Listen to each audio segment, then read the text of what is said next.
man. Now you rocking with DJ C on the mix.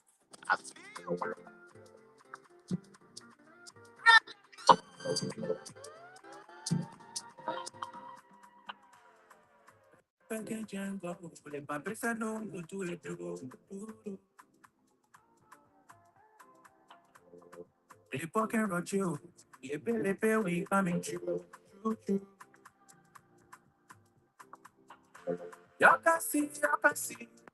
All the good God do for me, oh. I pay a blessing to get me, and I get that to do. You want me down, you get away. Make my enemy silence me. They want to hold you down. Balancing people, let's say. Sit down, I mean, I literally be okay. She opening all love for me, the path to she always turning around for food from the way to the she great, I carry, and on your bed, the kitchen, and do it all. Congratulations.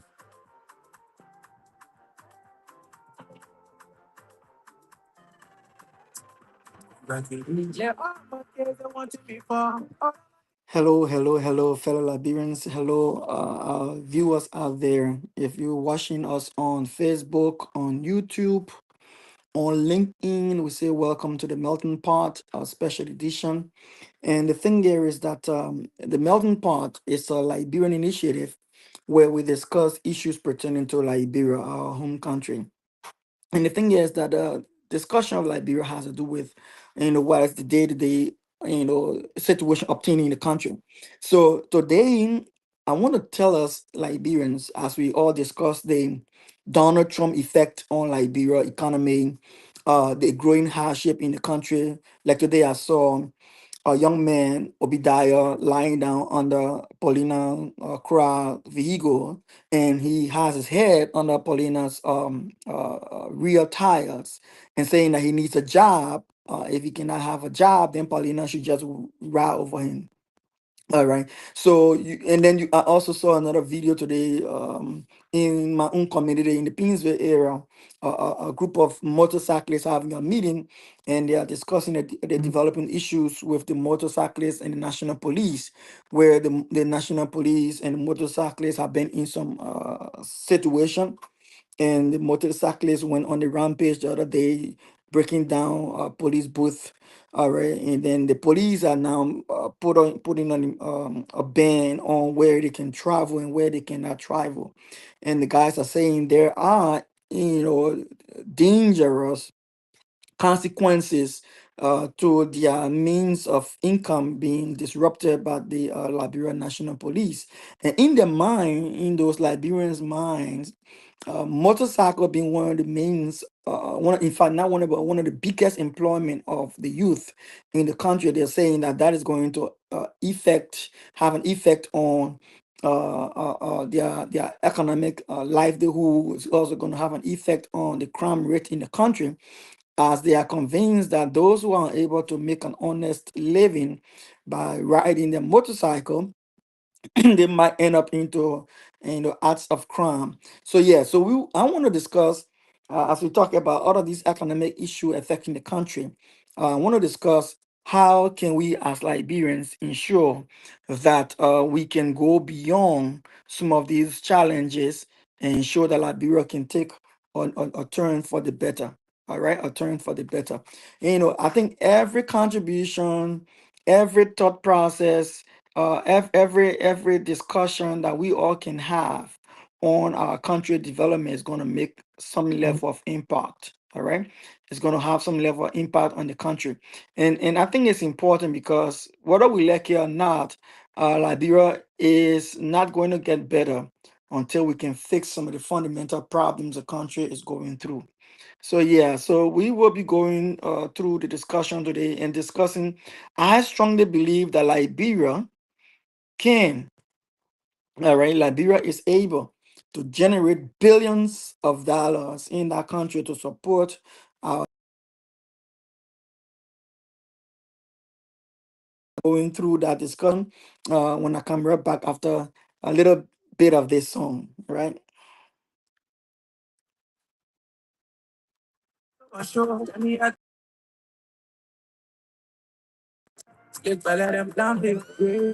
Papa, I do as you say. All right. So the thing about what is going on in our country in Liberia is that, listen, whether we like it or not, Liberia is not going anywhere. Liberia is, whether we go into foreign country or not, or go back home, Liberia is going to stay where it is without developing if we all do not take concrete actions, and to move the country forward. We have to take concrete actions to move the country forward. So now the discussion that we're going about in the diaspora, contributing back to what is going on in Liberia is, what can we do differently? And my own, I got my own bias. My own political leader, Mr. Alexander Cummings, for now. I say for now because I believe in the fact that he is able to deliver in leadership, and based on his own track record of his performance in the private sector. I believe he is able to deliver on in the country when it comes to moving the country forward. So with that in mind, we cannot sit and allow our country to go. We all have to participate to move the country forward. So yeah, I got my own bias. I'm a political leader, or I am aligned with Mr. Alexander Cummings, right? So yeah, you may say I have my own bias, but that does not stop me from trying to contribute towards how a country can move forward. In the political debate in Liberia in 2023 and before 2023 elections, it was Alexander Cummings, Mr. Alexander Cummings, who first mentioned that it was necessary and important for our country, to improve on its revenue correct collection, so that we are able to generate over $1 billion for our national budget. All right, over $1 billion for our national budget. And do I believe we can generate over $1 billion for national development budget support and whatever? I say yes. Irrespective of I think irrespective of foreign aid and reliance on donor support and things, Liberia has the capacity and the resources to generate billions of dollars. So I want to take a couple of minutes to give you some of the recommendations I have made so far, and as to how Liberia can achieve that goal. Right, how Liberia can achieve that goal. If you're following, I want you to please share this show. Share this show. Share if you follow me on LinkedIn, or if you follow me on Facebook, if you're following on YouTube. I want to say, share this show. And if you're not yet subscribed to my YouTube channel, I'm encouraging you to just hit that subscribe button to my YouTube channel. So now let's go into conversation. Can Liberia generate? Can Liberia generate billions of dollars? I'm saying billions. Can Liberia generate billions of dollars? I say yes. All right. And let me tell you how. So, in order for me to tell you how I have to first say that when I listened to Augustine Pehe Kafwan, the finance minister, the other day, and he said that yes, things are difficult in the country, and the drawdown of USAID, which is the United States government arm for international development and support. The drawdown of USAID in Liberia is going to impact Liberia in a significant way. Okay, so I agree with that, right? He was speaking on VOA. He also spoke on BBC. So I agree with that. One of the things he also mentioned was that uh, not only that is going to hurt Liberia like that, but then when the international journalists ask him some of the ways we intend to curb the effect, of the impact of uh, aid, reduction in aid to Liberia, how some of the things one of the things he mentioned, and I want to lift in this conversation right now, is that he said Liberia is moving from the GST type of tax based system, and we're moving to the value added tax based system, VAT. All right. So what it does is that before, when people are bringing goods and things in the country, the government gave them a taxation on import at the point of import. When the commerce ministry is transacting with them, they decide on whatever they're bringing in, their own expenditure, the cost of their product, and every other expenses that the business person may go through, and then calculate what and how much they will be able to charge on that goods for tax, right? So the issue here is that then the next school of thought that has been trickling down in the West African region and across Africa and other parts of the world has been this idea of what they call the VAT tax system, meaning where at every point that value were added to that goods or that product, uh, it has to be taxed as well for that added value. And so what it does is that instead of taxing this, instead of the government taxing, I should say, taxing product on entry into Liberia, and then everybody stick with that tax. They are saying now that they want to move over to another level where the taxation will move from just that one-time taxing to every time you add value to the goods, you have to add tax there to it again. So he's saying that in itself is new economically. Is working other countries economically. They believe that it expands your tax base, it expands revenue. That's a good thing. But let me give you one example for anyone who probably might be listening and will say, but Dr. Pearson, it would be useful if you were able to not just mention this, but give example of the VAT, right?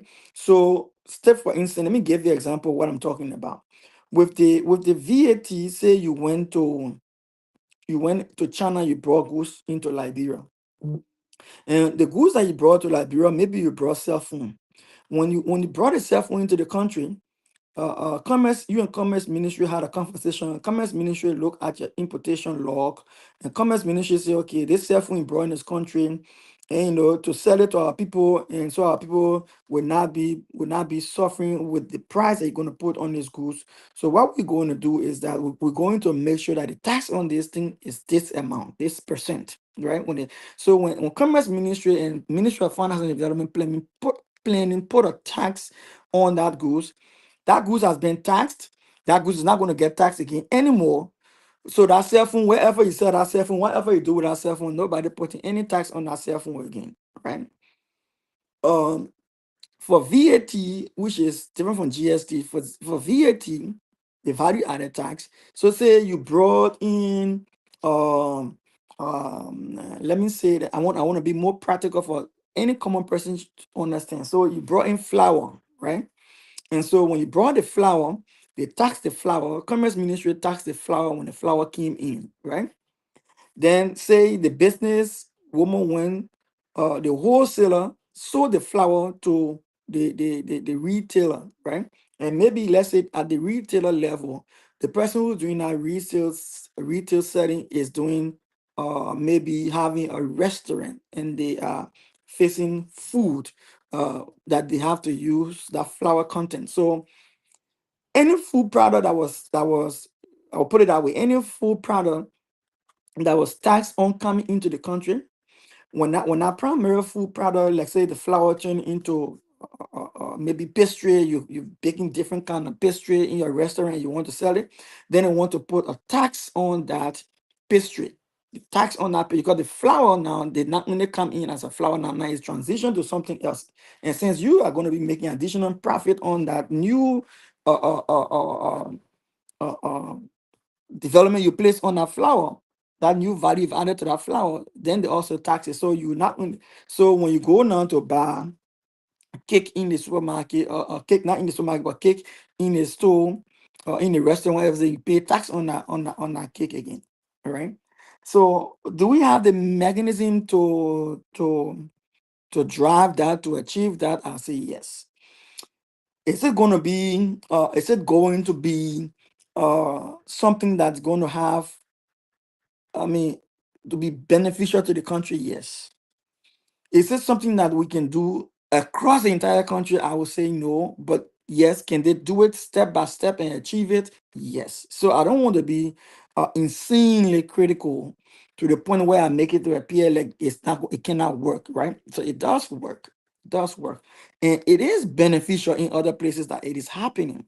in some of our neighboring countries as well. But here's the thing, right? Um, at the end of the day, all of these macroeconomic designs uh, come back to bite the consumer, meaning no matter how much tax you put on a goods, the businessman will always find a way to bypass the tax and transfer that tax to the people who are the who are the end user of that goods. So say for instance, you put value added tax on a lot of things. Yeah, the importer, the wholesalers, they will pay the tax. Yeah, they will pay the tax. And even the retailer, whoever saying at the grassroots level, will pay the tax as well. But in business, nobody goes into business to lose. So in the end, the cost, the additional cost that we're putting on whatever goods or services that we want to put the VAT on, like Kafan talk on international media, and that we've been talking about the few times in the House of Legislature to change from GST to VAT.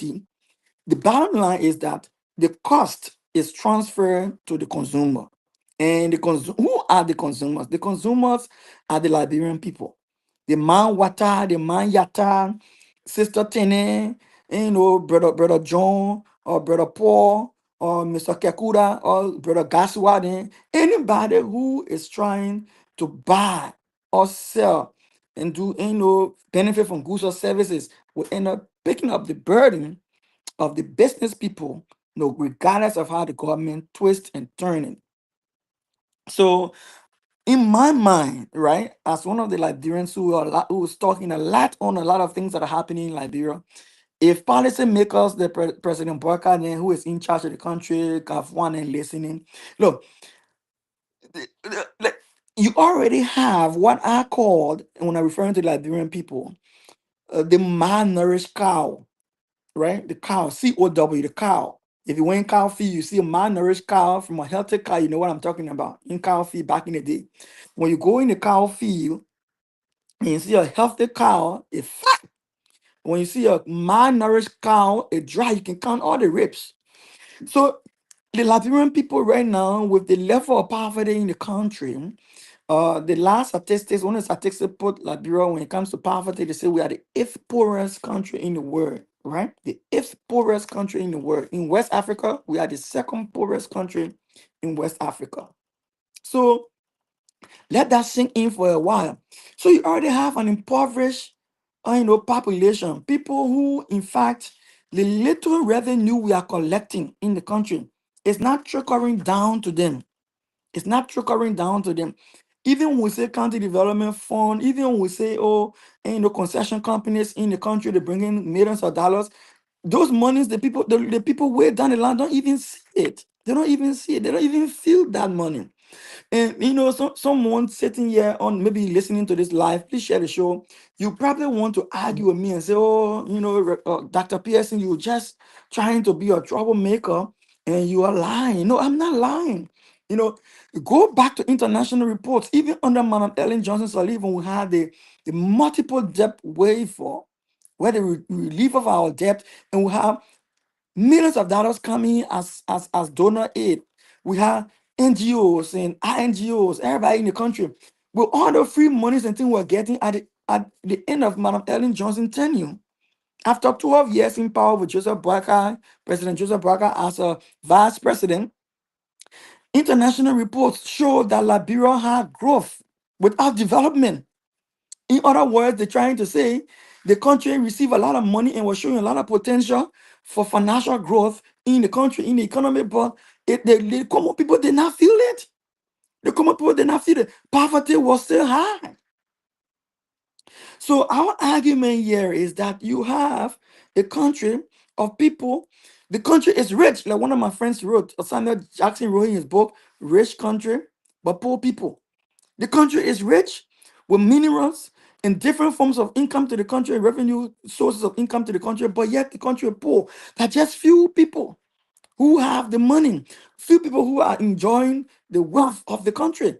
So when you already have an impoverished country of poor people, the idea of finding all kind of sneaky way to increase how you get money out of them, more money out of them in taxes. It's not the solution to the lives of the people that you are leading.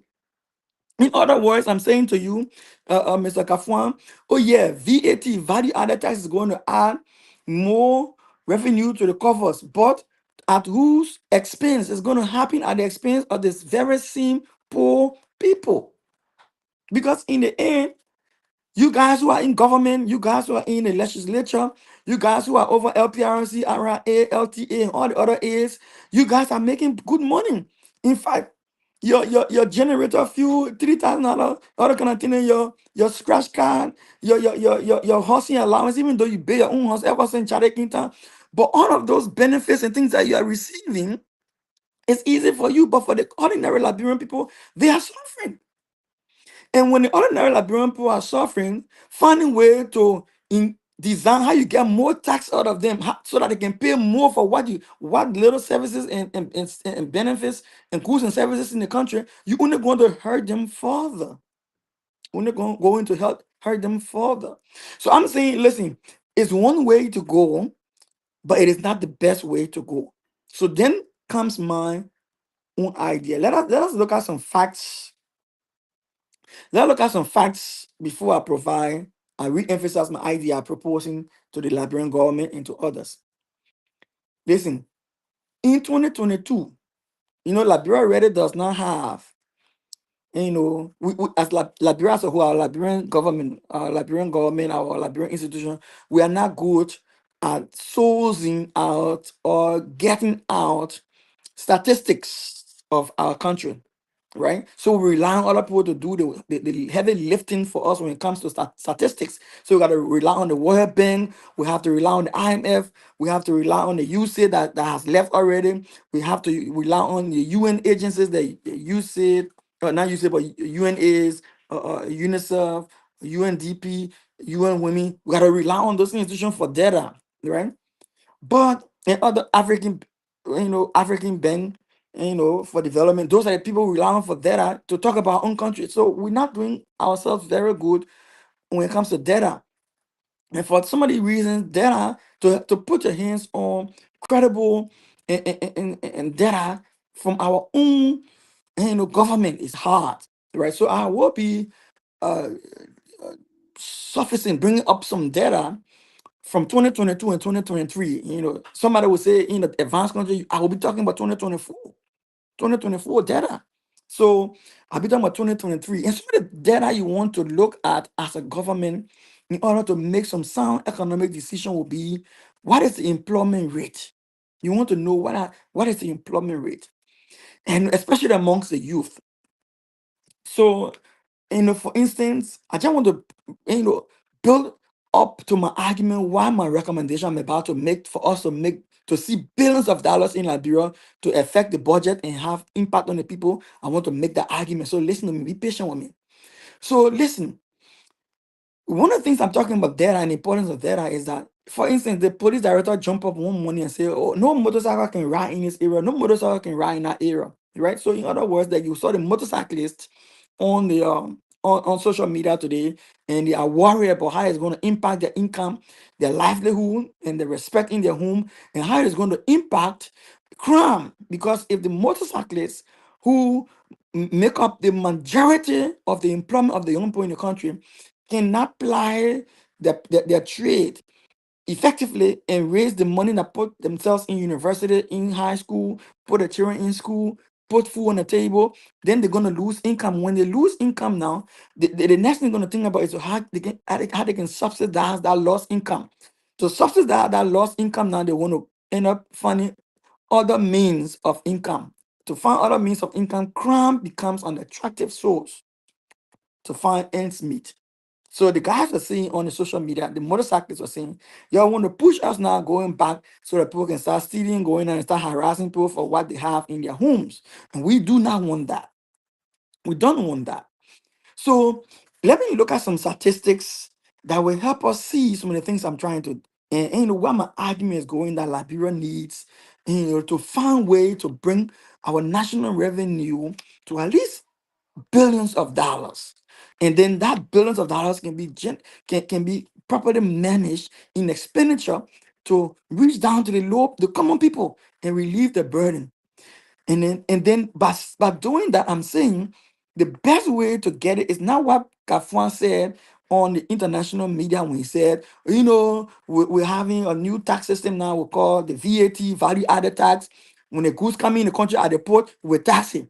When the goods enter into the community, and then people add value to the goods, for example, flour thing to donor, then we put tax on it. That is simple way of putting it. In other words, the most, say for example, you went to fill the log, right? When they fill the log, they tax it. When the men who fill in the log to bring it to town, they tax the log.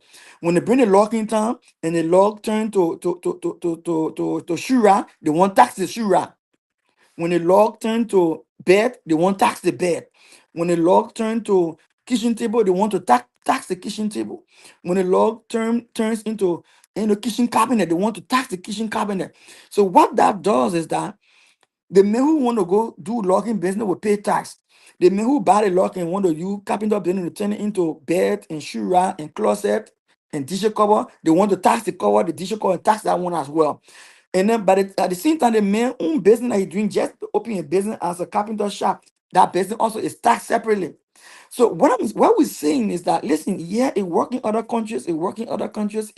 Yes, it increase revenue for the country, but is that the best way for the cow now that is already malnourished, the Liberian people already malnourished? Do you want to keep adding taxes as that the businessman will not keep? The businessman said will pass the tax.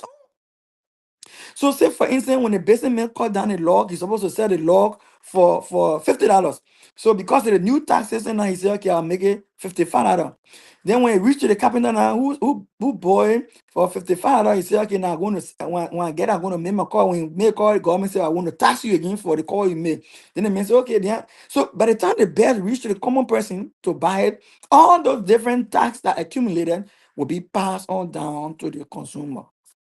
We pass on to the consumer. That's how business is run. Nobody run business, nobody run business to lose. People run business to gain.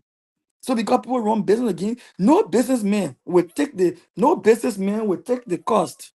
Then my dog disturbing. Let's see if I can get rid of it. So no businessman will want to take the cost. The businessman will want to the businessman want to pass the cost on down to the consumer. So that's what I'm saying, Kafwan. That should be the last resort of us thinking of squeezing the malnourished cow, the Liberian people who already poor. Squeezing the last breath out of them is not the first step to improving our country or economy.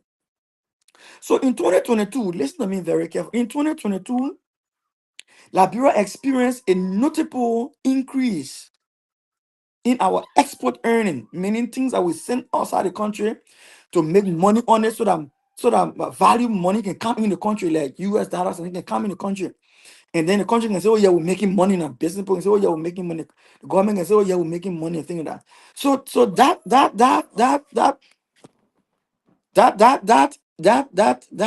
income that we're looking for through foreign direct investment, like other people can call it, economists will say foreign direct investment, meaning the country is making money from what they're sending outside and making money in the country. We experienced 20.1% increase in exportation in 2022. And the reason why I'm going back to 2022 and drawing on this data, and don't get me, I'm using the data I'm talking about in 2022 is from Central Bank of Liberia. It's not me making it up, it's from Central Bank of Liberia. Central Bank of Liberia report shows that in 2022, in export, our export value increased up to 20.1%. And that's big, that's huge. That was a huge earnings for Liberia. That was a good thing. And because of that, that entire exportation that we were doing in 2022 reached to at least an amount of $1 billion. The value of our exportation caused us to move up to at least $1 billion at that time. So in other words, the country was doing good in foreign direct investment in 2022. And this was driven. So what were the things that were exporting that were bringing that money? Our gold, our iron ore, our rubber, our logs, our diamonds. I will repeat myself. Our gold, iron ore, our rubber, our logs, our diamonds. And these things that were going out in 2022, with the volume that were going out, it increased our export earnings by 20.1%, reaching to 1 billion in our foreign direct investment. 1 billion in foreign direct investment at the time.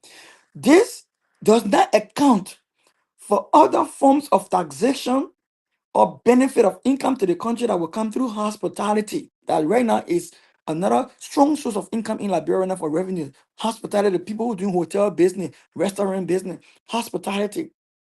That has boomed in Liberia as well.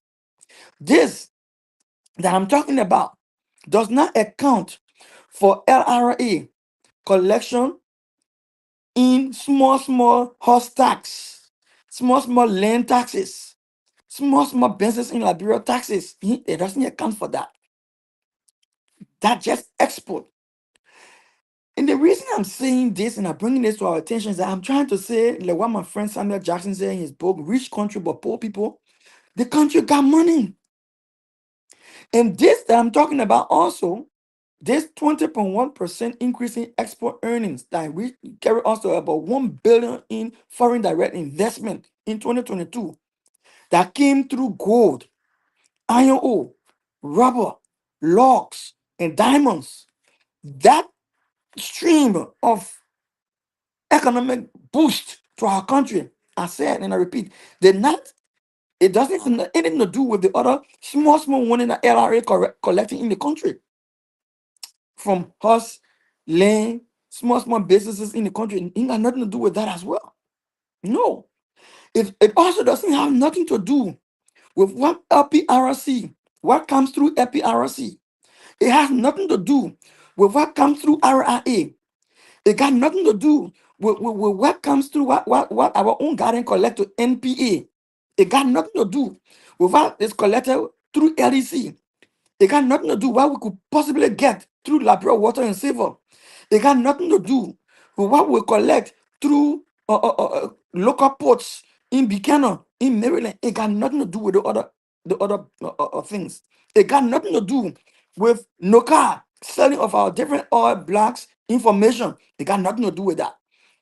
That money I'm talking about from foreign direct investment that came through the increase in the boost in our export earnings. It got nothing to do with other minerals and things that President Biden just said. Studies show that we have other minerals that we could use in our country.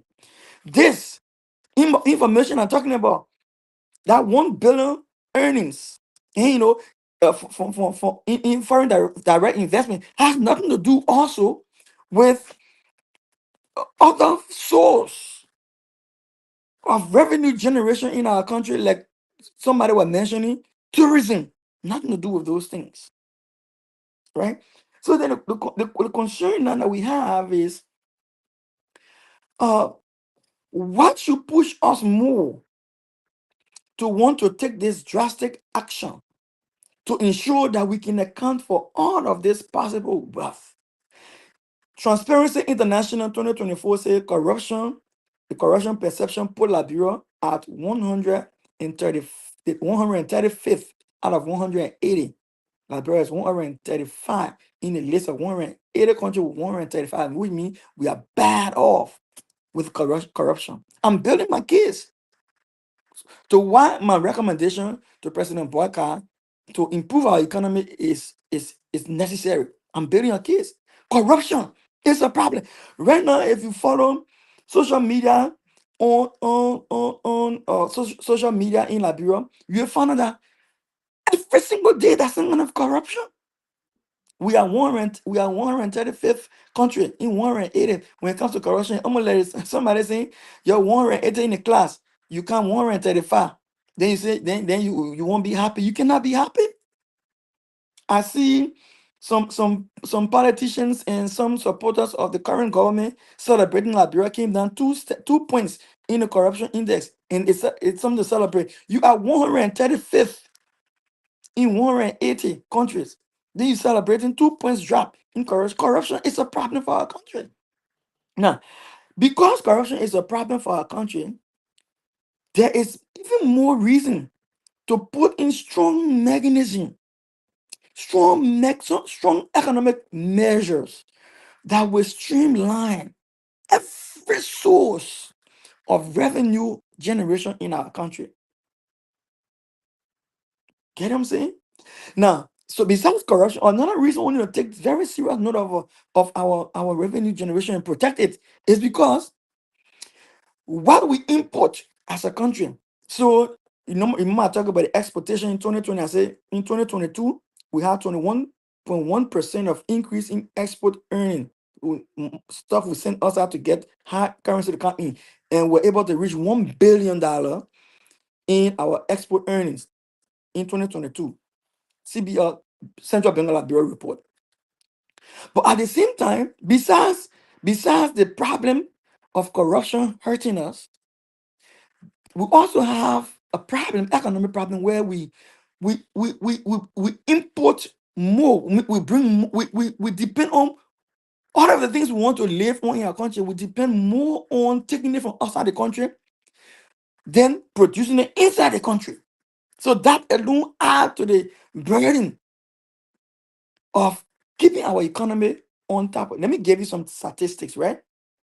So besides our natural resources and everything we have in our country, our potential for agriculture, our iron ore, our rubber, our diamond, our gold, and other minerals, we still go outside there to buy those things that will come back again, that we send out first.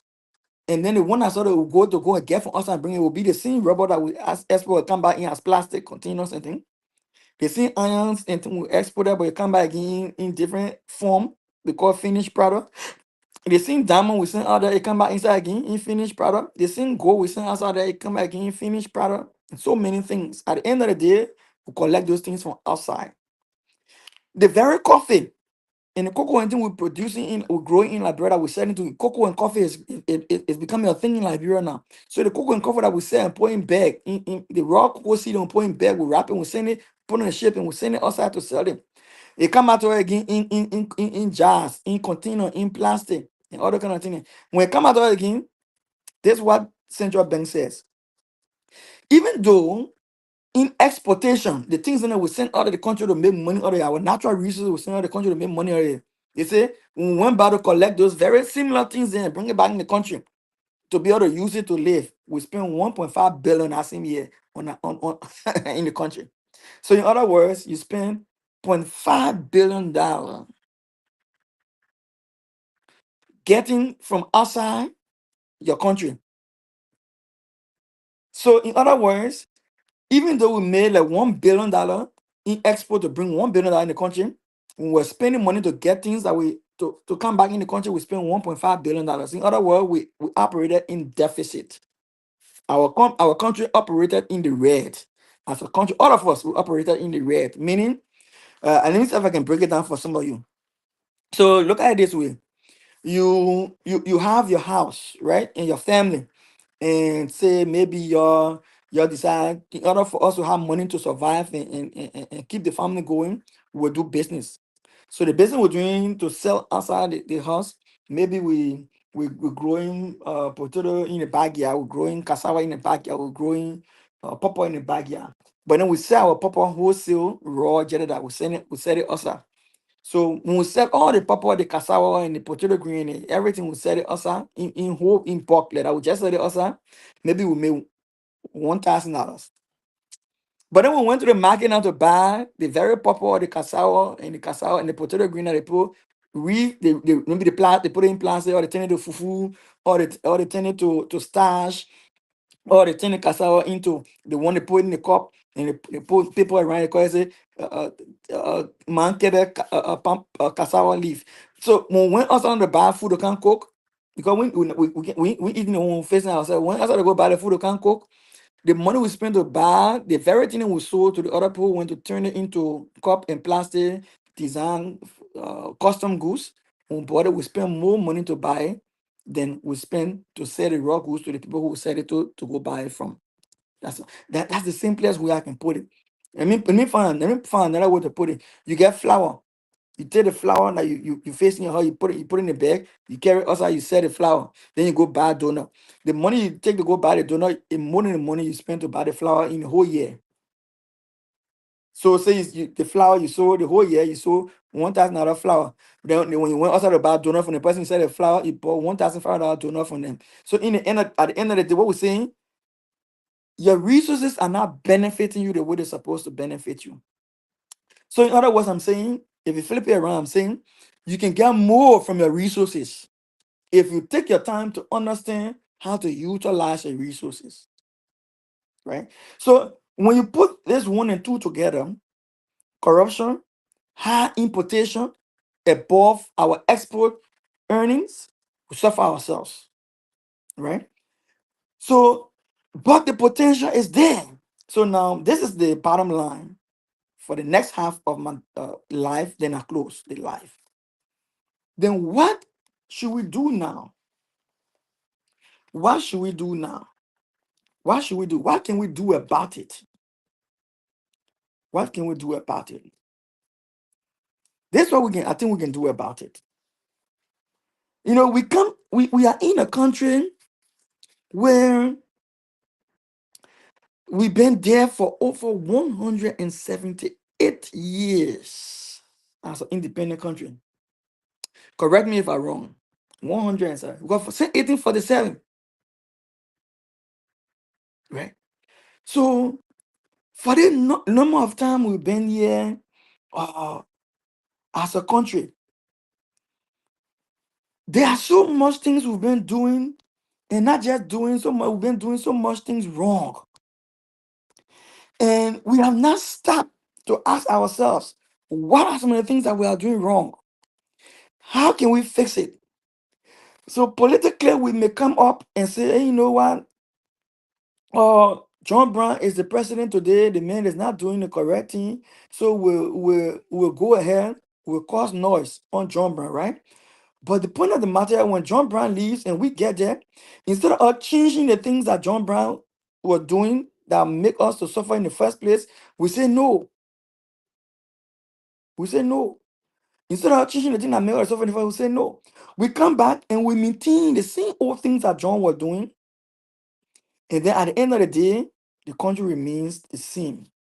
For 177 years, been doing the same thing, the whole thing.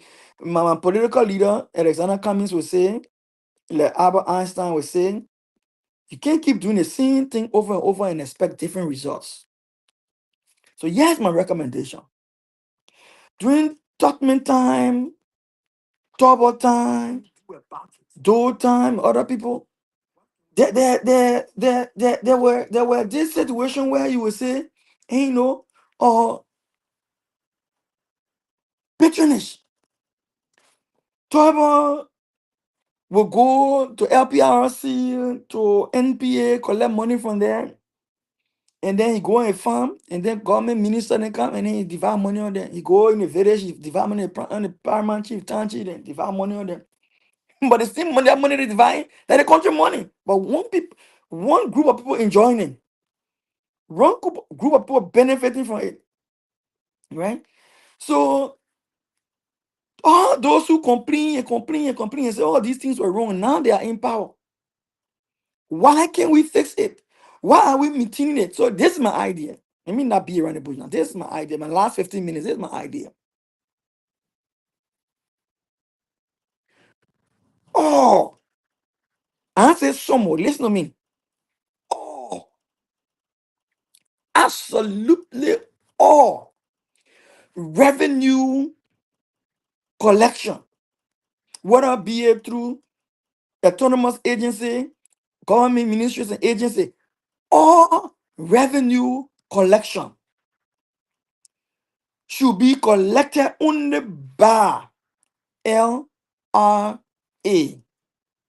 Nobody, no NPA, RIA o, LPRC o, water and sewer o, LEC o. No public institution in Liberia that has the potential to raise revenue should collect the revenue by themselves. They should not be allowed to collect the revenue themselves. All revenue, no matter what kind of revenue, must, should be collected by LRA. LRA. All revenue. Because now, why? If we did that, we will see the true value of what the country is able to generate as a nation. It is, but that we see. So I'm talking about, for those who are broke people, I'm talking about single source revenue intake for the Republic of Liberia. Don't tell me say it cannot happen. Don't tell me say, oh, it's not possible. It's possible. Right now, President Boyka has successfully instituted a digital platform for procurement in the country, correct? So the digital platform for procurement in the country right now, meaning anybody who is trying to do procurement in the country must do that procurement on that platform where there is checks and balance, and the PFM law can apply digitally, digitally, and and then the system is monitored online in real life, and you can audit it in real lifetime, real time can be audited. That's a very good thing. That's a very good thing. Meaning, even the president himself, if he wanted to, he can have within the chat flow of that procurement process, he can have an eye on a listing, a monthly listing that will pop up on his own computer about procurement have been queued for approval by spending agencies for the month. He will be able to see that because it is digitized, it is electronic, it is right in front of him, it is real time. In the same way, Liberia needs a platform through LRA. No other institution in Liberia should collect money beside LRA. And that money that is being collected, the initial money that is being collected, coded money, will go directly to central bank in an account that is able to give a systematic order of which spending entity the monies are being generated, the revenue is coming in from. So they can code the different spending. So, for instance, instead of Amos Square having his own collection system at LPRC, what about Moadi guy own collection system at LWSC, or what the guy named said, Sekou Dukle guy own collection system at NPA, whoever at Buchanan Port, Maryland Port, whoever at RIA, whoever in any other areas that fees are being collected, whether foreign affairs for passport and things. Every single dime is collected only through RA, through an online central processing stream, income stream, revenue stream that is logged and coded so that you can, in this developed country we live in, when I used to work with, now I work with the state of New Jersey, but when I used to work with Amazon in the corporate office, we had one of our functions was data analytics, right? So if I when I have my computer open before me, and I am controlling, say, 5 or 6 different of Amazon's warehouse across the United States. If they're under my control at that night, because I'm supposed to guide them on the planning for the night. I'm supposed to guide them on the productivity for the night. So to guide them when there's hitches and there is problem in the facility in terms of where goods going to, where goods are, not supposed to be going to. You can see the entire chart on your screen, on your big screen. And then if you if goods are channeled to 5 different, 6 different, 25 different states 30 different states. I can see it on one screen, and I can see the level of productivity on the chart, on the bar chart, the level of productivity per where the goose is going. So in real time, I'm able to communicate with the manager and tell them, listen, productivity going to this other state, and it's at this level, it is low, it's supposed to be at this level. I want to increase productivity to this logistical track, which means send more product here, more of the product is needed on this side, more of the other product is needed on the other side. That other product going so is instead of it going there. I'm looking at my chart in front of me right now in real time. I want you to cut this one down. So we do that every single day. Every single day, we run Amazon warehouses across the United States. Every single day, we sit on computer and control multiple warehouses across the country, looking at data, real life, real time data in front of us. So we're saying this. So we need to do that. We need to ensure that our, all source of revenue collected in the country is channeled only through LRA. All right. So the first thing I'm proposing, we need LRA needs assistance for a digital platform that will track revenue intake through. I'm not saying okay. So I'm not saying LPRC revenue that comes through LPRC. I'm not saying they shouldn't be labeled LPRC. I'm saying LPRC, nobody LPRC, not even Amos Stewart should be able to hold physical cash in hand or have a bank account to say the revenue for LPRC going in a bank account. No, no. The it almost like you have a funnel. When you want to go put gas in car, you can put a funnel, right? You put a funnel to the gas tank, then you dump the gas in the funnel for the gas to go in the car or in your generator. You can put a funnel. So the funnel, that funnel, what we're going to be dumping, no matter who dumping gas in that generator or in that car. Now the car is Liberia or the car is the generator. No matter who dumping gas in that funnel, that one single funnel should be LRA. LRA. More, you shouldn't come and say, I want to tell President Booker that I generated $1 million from water and sewer, and I can report I generated $1 million in my account. No, they must should not come and say to President Booker, oh, President Booker, I bring him my report. 2023, 2024, I was able to generate $3 million, and here's my account to show it. No. Oh, President Booker, there's me from NPA. My name is Ducle. And I want to say I collected $50 million, and there's my account balance sheet. No, no.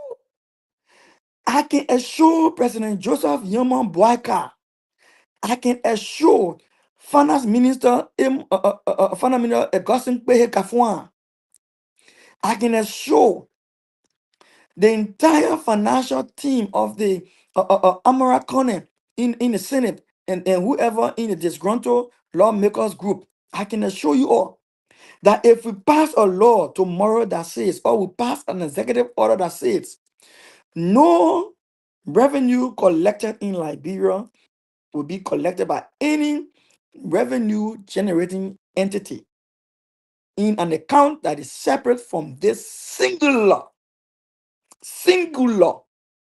account within the central bank. I brought this up last time. Somebody said, oh yeah, we got the same thing. You require a consolidated account. No, that's not what I'm talking about. I'm not talking about consolidated account. That's not what I'm talking about. I'm not talking about consolidated account. What I'm talking about here is this. Before, during earning time, before we started paying money through the banks to government accounts, people used to pay the money over the counter in ministries and agencies. A lot of money used to get missing. People used to go on the field to go collect money from taxpayers. Then they bring the physical cash. A lot of money used to get missing. What I'm saying, in as much that Ellen Johnson Sirleaf and others have improved, now we're not getting money.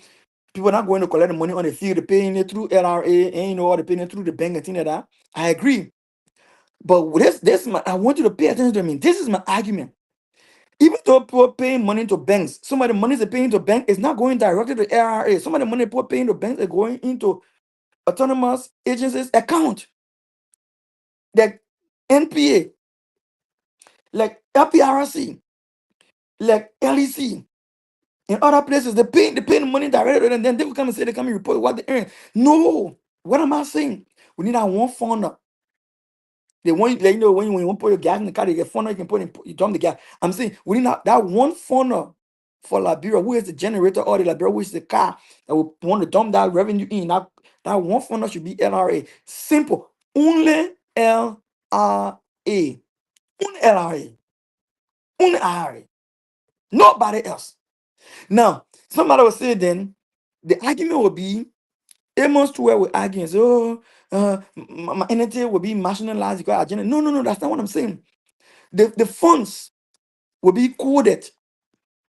Just when you go pay, when you go to the Bureau of Business Registry, or when you go to the bank to go pay money for certain things, yeah, they can code the fund. The code is so that when you pay, they say, oh, you pay the fund, you pay, it will be coded in the account. Why? What the fund is for? Equally, so we can code the revenue so that we are able to say that revenue that somebody just paid to our LRA came as a result of LPRC. That other revenue somebody just paid came as a result of LEC. That other revenue somebody just paid to LRA came as a result of National Port Authority. That revenue somebody just paid came as a result of payment that's supposed to go to RRA. So yes, the finance ministry, the LRA, the central bank can still identify where that revenue source is, what the revenue source is, but the overall single stream of first entry should be LRA. I can say this and put my neck on the chopping board. If we do this 2025, or we do this 2026, if Liberia revenue generation as a country does not show more than $1 billion, they must carry me on Broad Street and give me 25 latches. President Braga should carry me on Broad Street, you give me 25 latches. If Liberia revenue don't show over $1 billion, I can even stretch a Liberia revenue will show almost close to $2 billion. So after that, if we can establish that all of the revenue that have come into the country this year, regardless where it came from, pass through LRA, and now we can see what that money is. Then we can know our strength. We can measure our strength. This, central bank can see with certainty. This is the real, genuine revenue streams of our country. Then we can say that. Let's go to the second point. The second point is that ensuring that we don't lose money the way we're losing them now, because people collecting some money sad. If we can streamline everything collected in one platform through LRA, LRA alone, I want to emphasize that LRA alone. Amos Stewart can still see that last year, generation that came through LPRC was 13 billion, 13 million. I mean. Yeah, Mwadi will still be able to see.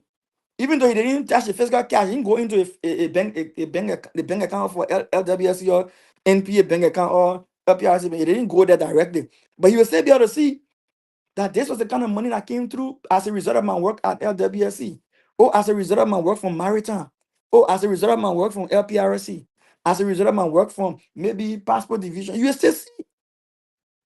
So now when you've seen this, and the next thing I'm proposing to President Broka or the Liberian government is this. Nobody should be making and controlling and deciding their own budget and all on the side, no matter what that public institution is. No, we should have one spending bill. One spending bill. Like I said, some people argue me, they say, oh no, it's too much work, and it's unachievable. But that's not true. That running a country is not a play thing. Running a country requires work. Running a country requires serious work. It takes serious people to do serious work. The country cannot be running on pieces of budget people manipulating here and there. The country must run on one spending bill. The Minister Gafan said this week, oh, all spending entities should prioritize a priority. No. That prioritizing priority will be prioritized within the one spending bill. One spending bill, meaning every spending agency develop their different budgets. And if it left with I alone, the budgets of the different spending agencies will be primarily operational funding, nothing related to developmental funding, only operational spending. What will cause them to function administratively and operationally will be what their budget will have to deal with. In fact, the budget will I mean, it will get nothing to do with even salaries and things because, first of all, nobody going to decide their own salary. Nobody going to decide their own benefit. Nobody going to decide their own scratch card. Nobody going to decide their own fuel slip. Nobody deciding those things. Those things are decided on by the Ministry of Finance based on established policies. A salary structure is laid out across the entire Republic of Liberia when it comes to public institutions. So you're not going to decide this month or this year, this is going to be the salary for board member or the. In fact, that's not the idea. Is you're running cost. You're running cost for your entity, your spend entity running cost. That's what you're going to be focusing on. Your spend entity running cost. Civil service agency primarily responsible for all employment in the country in public institutions, primarily responsible for all sectors of government, civil service agency. Now, somebody will say, that's too much work. Again, I go back, it goes back to say, it is better we do it right than get it wrong and the country continue to remain as it is, poor and broken. One minister can get out today and say, oh, because they made me they appoint me minister, so I fire everybody in the office and I bring my relative, my cousin, my nephew. It undermines productivity. It undermines productivity. You can send a person, other person, a director, manager of so and so place, the person get it and fire everybody and bring own people there. It undermines productivity. So there is a structure, there is a system that employment across all public institutions must pass through civil service agency. Civil service agency is diversified, in my opinion, across what they call decentralized across counties through the Ministry of Local Government, civil service, decentralized itself from the county level for public institution to the national level. Make sure that ministers and ministers and director generals and commissioners are not the one deciding who to employ and who to fire. No, everything must pass through civil service agency. Streamline that. So the only thing that you concern about for the different spending agencies budget is operational cost. Operational cost. Every other thing is when it comes to corporate social responsibilities. I need to mention a corporate social responsibility. No more. I can get out and say, tomorrow I'm going to be dividing 3 week barrel in Lockington or Amos work, and I say, no, next week I'm going to be going from hospital to hospital to go get people maybe five or free cell phone. No, no. So corporate social responsibility should be all of those spendings across the different spending agencies that people use that they say, oh, we autonomous agency, we can do what we want to do for to help develop our relief community. No, it should pass through a central development agenda. So, say for instance, President Boaka has is what you will call the the arrest agenda now called the arrest agenda for inclusive development, right? If that is if that is the nation's development plan, then every spending in the country that has to do with development must speak to that plan. It must shouldn't go take money and say social corporate responsibility going buy cell phone for somebody. No, it's not part of the development plan. More, they shouldn't go across the road and say, I saw the community looking like bad, so there was fire disaster, so I come and get people freezing. That's not his work as water and sewer manager. That's not Amos to work to go across the road because there was water disaster, there was flood disaster to go get people mattress. That's not his work. If we have a disaster a disaster agency, then that's their work. Then within a rest agenda for inclusive development, there should be a budget within the national spending bill for disaster management, right? So in other words, I'm saying we should streamline income, revenue, and we should streamline budget. Once we streamline revenue, we streamline budget, we solve majority of our problems. We cut down leakages in revenue and we cut down waste in expenditure. And that's why I want to close here for the day because I couldn't have said it better than what I've just said right now. And if I keep going, I'll just be repeating myself. But that's it. That's it. you know and I would say to us as a close, Liberia is all we have. Let us be serious about our country, and let us take the hard decisions that will be unorthodox, that will not seem to be the thing that will be popular to do, but it will be the right thing to do, right? Be the right thing to do. Thank you. And it was a pleasure having me on your television screen, on your phones, on your radios. And I want to say, though, please share this live. If you come on this live after I'm done, share it, and share it after you view it.